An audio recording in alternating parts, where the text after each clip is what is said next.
Hello বন্ধুরা, চলে এলাম তোমাদের মাঝে।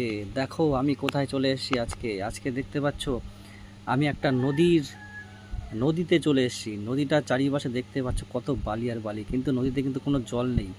এই নদীটার নাম হচ্ছে জুলিয়া নদী। তো নদীটার ভিউটা তোমাদের ঘুরিয়ে ঘুরিয়ে দেখাবো, বন্ধুরা সঙ্গে থাকো।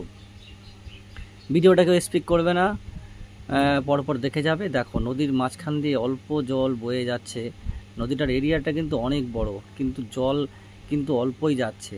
দেখো চারিপাশে প্রচুর বালি আর বালি। আমি তো এখান দিয়ে হাঁটছিলাম আর আমার পাটা পুরো বালির মধ্যে ডেবে যাচ্ছিল। তো এখানে একটা অসাধারণ ভিউ তোমরা দেখতে পাচ্ছ। তো আমার তখন এতটাই ভালো লাগছিল জায়গাটা, আমার মনে হচ্ছিল জুতো খুলে আমি নদীর মধ্যে নেমে যাই। এই জলের মধ্যে জলটাও এত সুন্দর পরিষ্কার কাচের মতো লাগছিল। তো এবার দেখো তোমাদের ওই দূর থেকে দেখতে পাচ্ছ নদীটার ওই পাশ